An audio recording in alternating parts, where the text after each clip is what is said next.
Hello दोस्तों, welcome to विद्यालय IAS. आज के इन इतिहास के प्रश्नों में वे प्रश्न हैं जो हर एग्जाम में आते ही आते हैं। ये प्रश्न मॉडर्न इंडिया से हैं। ये बहुत ही इंपॉर्टेंट क्वेश्चन है, तो आप वीडियो को पूरा जरूर देखें। अगर आप विद्यालय आईएएस में नए हैं तो चैनल को सब्सक्राइब करें, वीडियो को लाइक करें और शेयर करें। पहला है, द्वैत शासन का जनक किसे कहा जाता है? ठीक है, Lord Clive, Hector Munro, Lord Macaulay, sir Lionel Curtis. तो देखिए, जो सर लियोनस कार्टियस थे वो क्या थे? द्वैत शासन के जनक थे। इन्होंने क्या शासन की एक नई प्रणाली इजाद की थी जिसमें शासन को दो भागों में बांटा जाना था। ठीक है, इसे ही क्या कहा गया? द्वैत शासन। इसे मैं आगे अच्छे से समझाऊंगी। सर लियोनस कार्टियस ने को द्वैत शासन का जनक माना जाता है। भारत सरकार अधिनियम 1919 द्वारा प्रांतों में दोहरी शासन प्रणाली आरंभ की गई। इसमें प्रांतीय विषयों को दो भागों में बांटा गया, आरक्षित विषय और हस्तांतरित विषय।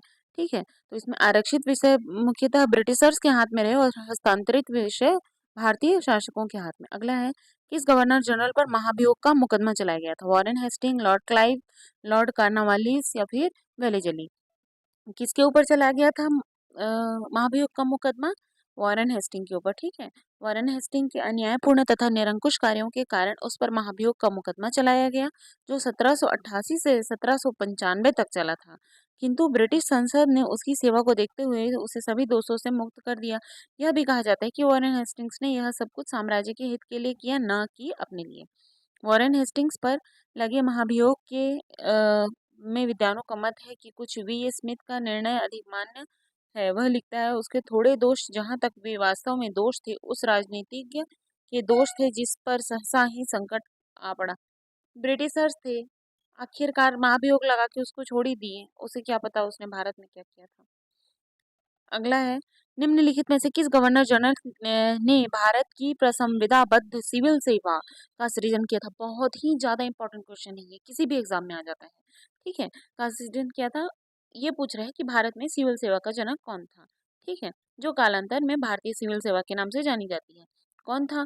Warren Hastings, Wellesley, Cornwallis, William Bentinck. ये क्वेश्चन आईएएस प्री 2010 का आया हुआ क्वेश्चन है। ठीक है, इसका आंसर है कार्नवालिस। कार्नवालिस क्या था? भारतीय सिविल सेवा का जनक था। ठीक है, यहाँ पे ये है, एक्सप्लेनेशन दिया हुआ है, इसको आप बस स्क्रीनशॉट लेके अच्छे से पढ़ लें। हम आगे बताते हैं। सहायक संधि को किसके काल में क्रियान्वित किया था? सहायक संधि, ठीक है, किसने क्रियान्वित किया था? लॉर्ड वेलेजली ने क्रियान्वित किया था। अगला है, सहायक संधि व्यवस्था को स्वीकार करने वाले प्रथम भारतीय देशी शासक कौन थे? सहायक संधि को स्वीकार करने वाले प्रथम भारतीय देशीय शासक। ठीक है, तो इसमें आंसर हो जाएगा हैदराबाद के निजाम। हैदराबाद के निजाम ने ग्वालियर के सिंधिया, पंजाब के दिलीप सिंह, बड़ौदा के गायकवाड़, नागपुर के भोसले। तो हैदराबाद के निजाम थे, उन्होंने क्या किया था? सबसे पहले सहायक संधि को स्वीकार किया था। ठीक है, सहायक संधि को याद करने का एक कोड भी है मेत अपे भोसी। ठीक है मेत अपे भोसी। हैदराबाद, मैसूर, तंजौर, अवध, पेशवा, भोसले, सिंधिया, ये क्रम था। ठीक है, वेलिचली ने क्या की थी? सहायक संधि की थी। ठीक है, सबसे पहले कौन थे? हैदराबाद के निजाम ने इसे स्वीकार किया। अगला है, निम्न में से सहायक संधि स्वीकार नहीं की थी? हैदराबाद के निजाम ने, इंदौर के होलकर राजे ने, जोधपुर के राजपूत राजे ने, मैसूर के शासक ने। ठीक है, तो है में तो पे भोसी के हिसाब से कौन सा हो जाएगा? मैसूर के शासक ने भी की थी और इंदौर के होलकर राजे ने नहीं की थी। ठीक है, जोधपुर के राजपूतों ने भी सहायक संधि स्वीकार की थी। 1798 से 1805 में वेलेजली का काल आता है। इसने हैदराबाद को 1798 में और 1800, फिर मैसूर को 1799 में, तंजौर 1799, अवध 1801, पेशवा 1802, बरार के भोसले 1803, सिंधिया 1804। देखिए, कोड आया है में तो पे भोसी। ठीक है, फिर उसके बाद लास्ट में क्या था? जोधपुर, जयपुर, मछेरी, बूंदी और भरतपुर। लेकिन मुख्य इनकी ऊपर वाली थी सिंधिया तक। विलियम बेंटिक के द्वारा सती प्रथा किस वर्ष समाप्त की गई? बहुत ही इंपॉर्टेंट क्वेश्चन है। व्यापम हो जाए, एसएससी हो जाए, या फिर किसी भी सेंट्रल लेवल की एग्जाम हो जाए, रेलवे, किसी में भी पूछ देता है। इसको एकदम कंठस्थ याद करके रखिएगा। 1829। ठीक है, विलियम बेंटिक के द्वारा समाप्त किया गया था। अगला है, उनमें से किस वर्ष बंगाल के दासों के निर्यात को रोक दिया गया? ठीक है, ये दास दासों के निर्यात को रोक दिया गया, तो 1789 में रोका गया था। ठीक है, 1789 की घोषणा द्वारा बंगाल से दासों के निर्यात बंद कर दिए गए। अगला है, डलहौजी द्वारा अवध का अंग्रेजी राज्य में विलय निम्न में से किस रीति से हुआ था? अवध का अवध का विलय, ठीक है, अवध का विलय इसने किसके लिए किया था? कुशासन के आधार पर किया था। ठीक है, कुप्रशासन के आधार पर किया था। और अवध का विलय मतलब डलहौजी ने किया था। और झांसी को किस लिए हड़पा था? वो दत्तक पुत्र वाले के आधार पर। ठीक है, लॉर्ड डलहौजी डलहौजी ने 1848 से 56 में अवध के नवाब वाजिद अली शाह पर कुशासन का आरोप लगाकर 13 फरवरी 1856 को उसका अंग्रेजी राज्य में विलय कर लिया। अवध के अतिरिक्त डलहौजी के व्यापक सिद्धांत के अंतर्गत विलय किए गए प्रदेश थे सतारा, जैतपुर, बघाट, उदयपुर, झांसी, नागपुर और करौली। ठीक है, अगला, सती प्रथा पर पाबंदी किसने लगाई थी? Warren Hastings, Lord Curzon, William Bentinck, Lord Canning. ये सती प्रथा से रिलेटेड क्वेश्चन है जिसमें राजा राम मोहन राय का नाम आता है, विलियम बेंटिक का नाम आता है। 1829 याद रखना है हमको। ठीक है, सी याद रखना, सी आंसर हो जाएगा विलियम बेंटिक। ठीक है, आप देखते हैं सती प्रथा था क्या। इसको अच्छे से विस्तार में मैंने बताया हुआ है ताकि इससे रिलेटेड जितने भी पर्सपेक्टिव हैं सभी आपके अच्छे से समझ में आ जाएं। ठीक है, सती प्रथा का अर्थ है एक पवित्र और सच्चरित्र नारी। हिंदू परंपरा में विवाह एक संस्कार माना जाता है, अर्थात आत्माओं का संबंध, स्त्री और पुरुष का बंधन शाश्वत और जन्म जन्मांतर में रहने वाला है। अर्थात यह मानना जाने लगा कि स्त्री को अपने पति के साथ ही मर जाना चाहिए और उसके शरीर के साथ ही अपने शरीर को भस्म कर देना चाहिए। ये तो एक तरफा प्रथा हुई, है कि नहीं? पति मर जाए तो पत्नी को साथ में जला देते थे, और पत्नी मरती थी तो पति दूसरी शादी कर लेता था, पति को भी साथ में झोंक देना था। 18वीं शताब्दी 18वीं शताब्दी तक ब्राह्मणों का यह कहना आरंभ कर दिया कि स्त्री के सती होने से उसके पति के कुल की 7 पीढ़ियों तक लोग स्वर्ग को प्राप्त कर लेते हैं। ऊंचे कुल के ब्राह्मणों, क्षत्रियों और राजपूतों में यह परंपरा बहुत प्रचलित थी। कुछ प्रबुद्ध भारतीय राजाओं ने इस क्रूर परंपरा को बंद करने का प्रयत्न किया। अकबर ने भी इसे बंद करने का प्रयत्न किया था। मराठों ने अपने प्रदेशों में इसे बंद कर दिया था। गोवा में पुर्तगालियों ने और फ्रांसीसियों में चंद्रनगर में इसको बंद करने के लिए कुछ उपाय किए गए।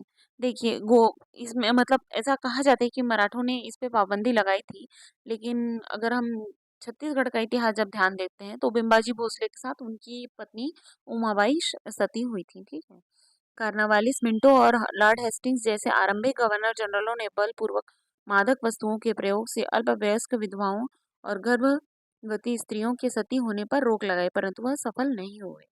ठीक है, तो ये जो आंसर है ना, इसको आप एज इट इज मेंस में भी लिख सकते हैं। ठीक है, मेंस में अगर सती प्रथा के ऊपर कोई क्वेश्चन आता है, लॉन्ग आंसर का क्वेश्चन आता है, तो आप इसको आराम से लिख सकते हैं। फिर राजा राम मोहन राय जैसे प्रबुद्ध भारतीय सुधारकों ने विलियम बेंटिक को इस प्रथा को अवैध घोषित करने की प्रेरणा दी। बहुत से समकालीन प्रगतिशील समाचार पत्रों ने इसका समर्थन किया और विलियम बेंटिक ने कानून बनाकर सती प्रथा को पूरी तरह प्रतिबंधित कर दिया। दिसंबर 1829 के नियम 17 द्वारा विधवाओं को जलाना अवैध घोषित कर दिया। आरंभ में यह कानून केवल बंगाल प्रेसिडेंसी में लागू किया गया और 1830 में यह क्या किया गया, नियम बम्बई और मद्रास प्रेसिडेंसी में भी लागू कर दिया गया। अगला है, सर टॉमस मुनरो किस वर्षों में मद्रास के गवर्नर रहे? तो 1820 से 1827 के बीच ये मद्रास की क्या रहे, गवर्नर रहे। ठीक है, और टॉमस मुनरो का नाम क्यों लिया जा रहा है? क्योंकि ये क्या थे, रैयतवाड़ी बंदोबस्त इन्होंने स्टार्ट कराया था। रैयतवाड़ी मतलब, रैयत मतलब होते थे किसान, की किसानों से सीधे ही टैक्स लिया जाएगा। ठीक है, और ये कहाँ पे था? ये मद्रास वाले एरिया में, तमिलनाडु वाले एरिया में था कि वहां पर रैयतवाड़ी बंदोबस्त था। और स्थायी बंदोबस्त कहाँ था? इसका आंसर मुझे आप कमेंट बॉक्स में जरूर दें। स्थायी बंदोबस्त कहाँ पे था? अगला है, जेम्स एंड्रूज रैमजे भारत के किस गवर्नर जनरल का वास्तविक नाम है? ये किसका नाम है? James Andrews Ramsay, Dalhousie, Canning, north, Curzon. तो डलहौजी का नाम था जेम्स एंड्रू रैमजे। ओके, अगला है, ब्रिटिश साम्राज्य में अवध का विलय कब हुआ था? अब भी हमने बताया था 1800, कौन सा है, 1856 में अवध का विलय हुआ था। अगला डलहौजी के व्यक्तिगत सिद्धांत अगेन आंसर आ गया। सतारा 48, जैतपुर और संबलपुर का 1849, बघाट 1850, उदयपुर 1852, झांसी 1853, नागपुर 1854। अगला है अधोलिखित युग्म में से कौन सा सुमेलित है? अभी हमने बताया, ठीक है। सतारा तो 48 है, पंजाब का विलयन 1856 में, अवध का विलय 1853 है, झांसी का विलय, ठीक है। 1853 है झांसी का विलय, 1848 सतारा का विलय है। और तो आंसर क्या हो जाएगा? अवध का विलय 1856, यही एक अकेला सुमेलित है, ठीक है। अगला है निम्नलिखित में से किसने विलय की नीति नियोजित एवं क्रियान्वित की? विलय की नीति किसने क्रियान्वित की थी? डलहौजी ने की थी। सबको मिला ले रहा था ये ब्रिटिश में, कोई कुप्रशासन के आधार पर, तो किसी का उत्तराधिकारी नहीं उसको भी मिला ले रहा था। बहुत दुष्ट था। कुछ कुछ अच्छे काम भी हुए इसके काल में, जैसे कि पीडब्ल्यूडी, फिर पहला रेलवे चला था, डाक तार की व्यवस्था की गई थी, ठीक है। भारत में प्रथम रेलवे लाइन किस ब्रिटिश गवर्नर जनरल के समय बिछाई गई? अभी हमने बताया, डलहौजी करजन मैलेजली रिटर्न। आप इसका आंसर मुझे कमेंट बॉक्स में जरूर बताएं, किसने स्टार्ट किया था, ठीक है। भारत में प्रथम रेल लाइन का निर्माण किन नगरों के बीच हुआ था? बम्बई और ठाणे, हम बचपन से पढ़ते आ रहे हैं, बम्बई ठाणे, बम्बई ठाणे, ठीक है। अगला है public work department, PWD, PWD को 1845 से 1855 के दौरान स्वरूप देने वाले थे। अगेन आंसर हो जाएगा डलहौजी। डलहौजी के टाइम में कुछ कुछ बहुत अच्छे काम हुए हैं, ठीक है। जैसे कि उसके टाइम में पीडब्ल्यूडी आया, डाक तार की व्यवस्था की गई थी, और और क्या हुआ, पीडब्ल्यूडी आया था और रेलवे चला था, ठीक है। अगला है विधवा पुनर्विवाह अधिनियम किसके शासनकाल में क्रियान्वित किया गया? विधवा पुनर्विवाह अधिनियम, तो इसके लॉर्ड कैनिंग थे जिनके काल में क्या किया गया? विधवा पुनर्विवाह अधिनियम पारित किया गया था। कौन थे इसके कर्ताधर्ता? ईश्वर चंद्र विद्यासागर के अथक प्रयासों से हुआ था, ठीक है। और इसका नियम कौन सा है? नियम है 15, ठीक है। और 17 किसका नियम है? 17 है 17 है कौन सा नियम? सती प्रथा का, ठीक है। किस कंपनी ने सर्वप्रथम भारत में रेल यात्रा प्रारंभ की? देखिए, रेल यात्रा किसके टाइम में चली थी? डलहौजी के टाइम में। कहाँ चली थी? बम्बई थाने। कंपनी कौन सी थी? तो कंपनी का नाम अच्छे से याद रखना है, that is great Indian peninsula railway, ठीक है। ग्रेट इंडियन पेनिनसुला रेलवे के द्वारा पहली रेलगाड़ी चलाई गई थी। बोरीबंदर स्टेशन थे ठाणे के मध्य भारत का प्रथम रेल यात्रा प्रारंभ ग्रेट इंडियन पेनिनसुला रेलवे द्वारा कराया गया था 1853 में, ठीक है। निम्न में से कौन एक भारत का प्रथम वायसराय था? वायसराय, वायसराय का मतलब क्या? अब क्या हुआ, कंपनी, अब जो अब भारत में क्या हो गया है, क्राउन का शासन आ गया है। क्राउन के शासन के टाइम में गवर्नर जनरल की पदवी समाप्त कर दी गई थी, और गवर्नर जनरल को ही वायसराय के नाम से जाना जाने लगा। पावर्स सेम ही थे, बस क्राउन का सीधे शासन था, ठीक है। तो कौन होंगे प्रथम वायसराय? प्रथम वायसराय थे कैनिंग। कैनिंग के टाइम में और क्या खास बात हुआ था? विधवा पुनर्विवाह अधिनियम पारित किया गया था, ठीक है। अगला है 1 नवंबर 1858 को महारानी विक्टोरिया का घोषणा पत्र सुनकर पढ़ाकर सुनाया था। किसने सुनाया था? 1858 यानी कि भारत शासन अधिनियम, ठीक है। लॉर्ड कैनिंग ने कहाँ पे सुनाया होगा? तब इनका प्रमुख क्षेत्र था मतलब कलकत्ता था, लेकिन सुनाया था इन्होंने इलाहाबाद में, ठीक है। अगला है अपने पुत्र के स्थान पर दूसरे उत्तराधिकारी को गोद लेने के अधिकार को पुनः स्थापित किया था। 1858 के भारत सरकार अधिनियम ने, कैनिंग ने, 1860 में सनद के जारी किए जाने से, और 1858 में साम्राज्य की घोषणा ने। देखिए, क्या किया था डलहौजी ने? डलहौजी ने किया था कि जो दत्तक ग्रहण था उसके आधार पर अगर कोई अपना उत्तराधिकारी बना रहे थे, तो वो उसे उत्तराधिकार ना मानकर उस राज्य को हड़प ले रहा था, ठीक है। जिसके कारण ब्रिटिशर्स की भारतीयों के सामने बहुत ही बुरी इमेज बनी थी, जो कारण बना आगे जाके 1857 की क्रांति का। तो आगे ऐसा कोई क्रांति खड़ा ना हो जाए करके महारानी ने क्या किया कि अगर आप दत्तक ग्रहण भी करते हैं तो भी आप शासन करने के काबिल हैं, ठीक है। ब्रिटिश क्राउन आपके शासन को स्वीकार करता है। तो साम्राज्य की घोषणा पत्र में कैनिंग ने ये सबको सामने पढ़कर सुनाया था इलाहाबाद में, ठीक है।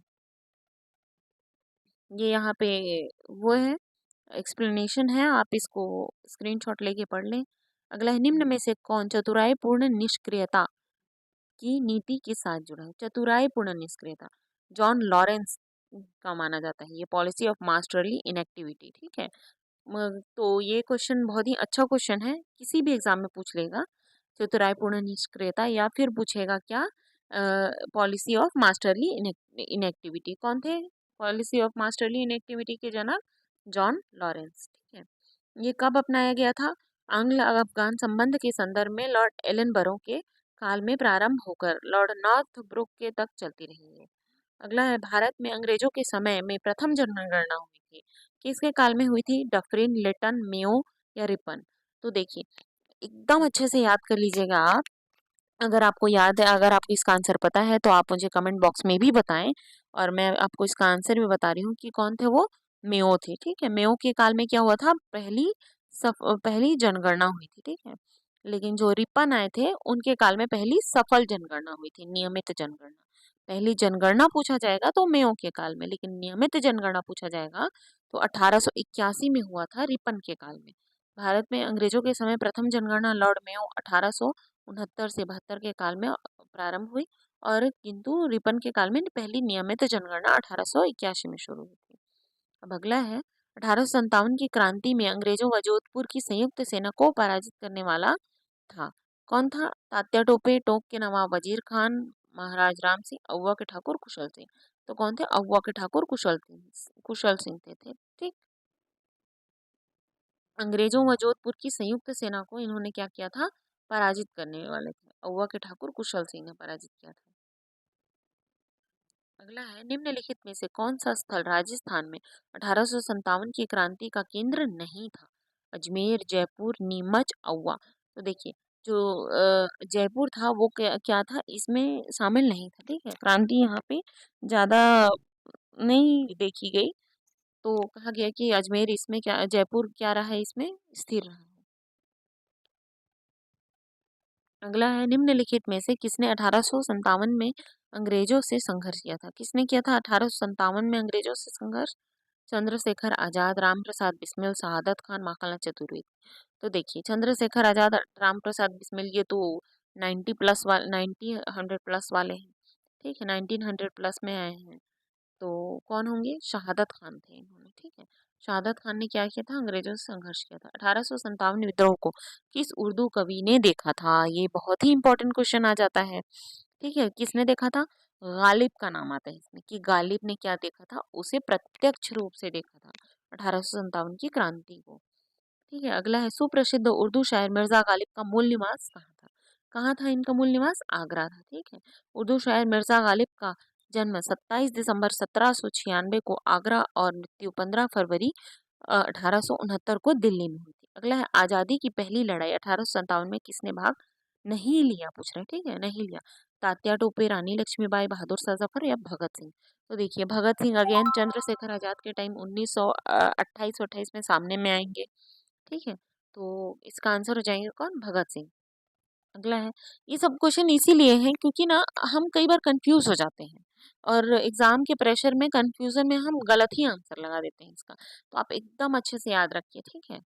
1857 और इधर वाली क्रांति जो, मतलब 19वीं शताब्दी या 20वीं शताब्दी में हुई है, इन सब में अंतर है। ये सब जो 1857 वाली क्रांति है, ये 19वीं शताब्दी वाली क्रांति है, और जो 1900 प्लस के बाद हुई है, तो वो क्या है, 20वीं शताब्दी वाली है। तो इनको ना आप अच्छे से माइंड में डिवाइड करके रखना है, ठीक है। अगला है, निम्न में से कौन सा एक क्षेत्र 1857 के विद्रोह से प्रभावित नहीं था? झांसी, चित्तौड़, जगदीशपुर, लखनऊ? कौन था? कौन इसमें से प्रभावित नहीं था? झांसी बिल्कुल थी 1857 से प्रभावित, जगदीशपुर भी था, लखनऊ भी था, बी चित्तौड़ नहीं था, ठीक है।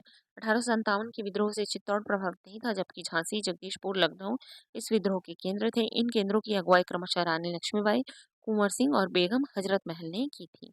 सिपाही विद्रोह के समय भारत का गवर्नर जनरल कौन था? सिपाही विद्रोह किसको कहा गया है? तो 1857 के विद्रोह का एक नाम ही सिपाही विद्रोह है। इसको अच्छे से याद रखिएगा, किसी भी एग्जाम में कैसे भी करके घुमा फिरा के या कूट में डाल के दे देता है, ठीक है। तो इसमें हमें क्या होना है? कंफ्यूज बिल्कुल भी नहीं होना है, ठीक है। सिपाही विद्रोह यानी कि 1857 का विद्रोह, ठीक है। कौन था इसके टाइम?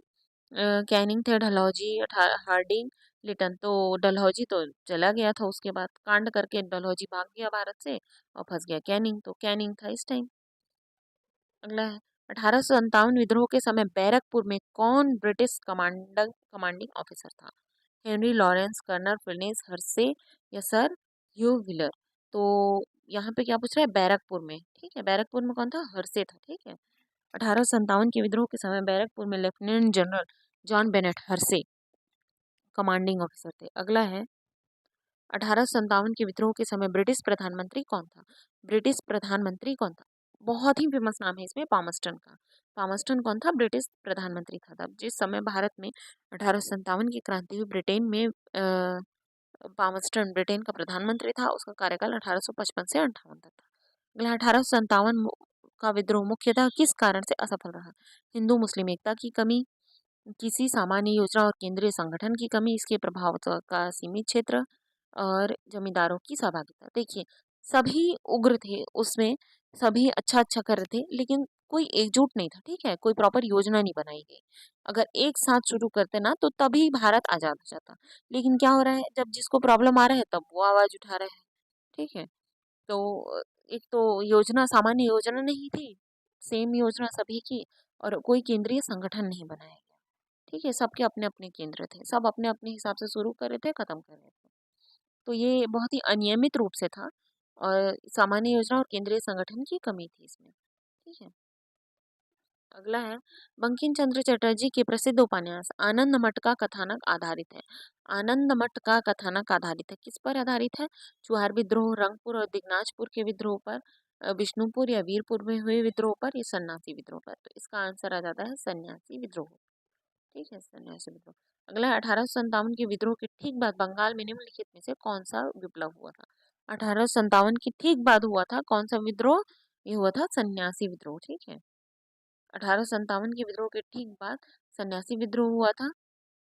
सन्यासी विद्रोह अ, ये ठीक पहले हुआ था, ठीक है।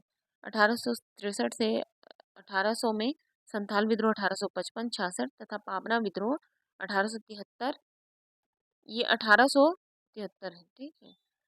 पाबना विद्रोह कब हुआ? 1873 से 1876, जबकि नील विद्रोह की शुरुआत बंगाल के नादिया जिले के गोविंदपुर गांव से हुई थी। अगला है नील नील दर्पण नाटक एक के लेखक कौन है? दीन बंधु मित्र है, ठीक है, बहुत ही फेमस नाम आता है दीन बंधु मित्र का। इन्होंने क्या लिखा था? नील दर्पण लिखा था। अगला है कुका आंदोलन को किसने संगठित किया था? कुका आंदोलन कहाँ था? पंजाब वाले क्षेत्र में आया था, ठीक है। कुका आंदोलन इसमें किसने संगठित किया था? गुरु राम सिंह थे, ठीक है। कुका आंदोलन वहाबी आंदोलन से बहुत कुछ मिलता जुलता था, दोनों ही धार्मिक आंदोलन के रूप में आरंभ हुए, किंतु बाद में ये राजनीतिक आंदोलन में चेंज हो गए थे, जिसका सामान्य उद्देश्य अंग्रेजों को देश से बाहर निकालना था। अब अगला है कुका आंदोलन की नींव पड़ी थी, अगेन आंसर हो जाएगा पंजाब में। अगला है मुंगेर के बरहियात विद्रोह का अ, बरहिया ताल विद्रोह का उद्देश्य क्या था? क्या था उद्देश्य? इसका उद्देश्य था बकास्त भूमि की वापसी की मांग। इनसे क्या किया गया था? भूमि की जब्ती कर ली गई थी, तो इन्होंने क्या किया था? उस भूमि को वापसी मांगने के लिए बहरिया ताल का विद्रोह किया था।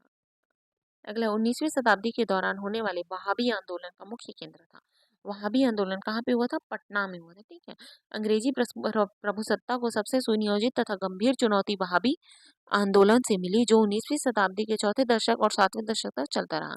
रायबरेली के सैयद अहमद भारत में इस आंदोलन के प्रवर्तक थे। वह अरब के अब्दुल वहाब से प्रभावित हुए, परंतु अधिक प्रभाव दिल्ली के एक संत शाह वलीउल्लाह का था। सैयद अहमद की महत्वाकांक्षा पंजाब में सिखों और बंगाल में अंग्रेजों को अपदस्थ करके भारत में मुस्लिम सत्ता को पुनर्विजित करना था। अगला है मुंडा विद्रोह के नेता कौन थे? मुंडा विद्रोह बहुत ही फेमस विद्रोह है, कहाँ चला था? ये झारखंड वाले क्षेत्र में चला था, और इसके नेता कौन थे? बिरसा मुंडा थे, ठीक है।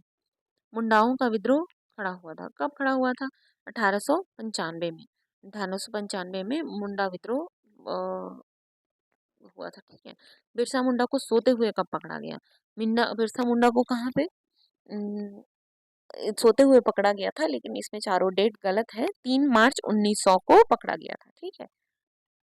इस बिरसा मुंडा को 3 मार्च 1900 को चक्रधरपुर बंगाल के जामकोपाई वन में सोते हुए गिरफ्तार कर लिया गया। उसी वर्ष 9 जून को जेल में ही रहस्यमय तरीके से उनकी मृत्यु हो गई थी। बिरसा मुंडा का कार्यक्षेत्र कौन सा था? चंपारण, रांची, बलिया, अलीपुर। कौन सा था? इसका कार्यक्षेत्र था रांची। ठीक है।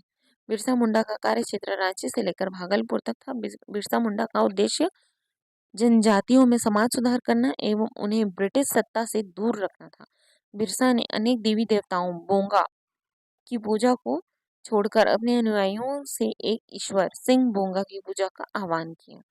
मुंडा विद्रोह को दबाने के लिए ब्रिटिश सरकार ने सैनिक शक्ति का प्रयोग किया। अगला है, जनजातीय लोगों से संबंध में आदिवासी शब्द का प्रयोग किया था। बहुत ही इंपॉर्टेंट क्वेश्चन है कि आदिवासी शब्द किसने दिया था। ठीक है, तो आंदोलन के टाइम में ठक्कर बापा थे। ठक्कर बापा ने क्या दिया था? आदिवासी शब्द दिया था। ठक्कर बापा ने जनजातीय लोगों के संबंध में आदिवासी शब्द का प्रयोग किया। ये हरिजन सेवक संघ के महासचिव थे। 1933 से 34 के दौरान इन्होंने गांधी जी के साथ हरिजनों की दशा देखने जानने के लिए भारत का भ्रमण किया। ये सर्वेंट्स ऑफ इंडिया सोसाइटी के निष्ठावान सदस्य थे। अगला है, निम्न में से संथाल विद्रोह कब हुआ था? संथाल विद्रोह कब हुआ था? संथाल विद्रोह ये हुआ था 1855 से 56 में। ठीक है, तो आज हम इतने ही क्वेश्चन करते हैं। 50 क्वेश्चन का ये सेशन था। अगर आपको वीडियो अच्छा लगा हो तो प्लीज़ चैनल को सब्सक्राइब करें, वीडियो को लाइक करें और शेयर करें। Thank you.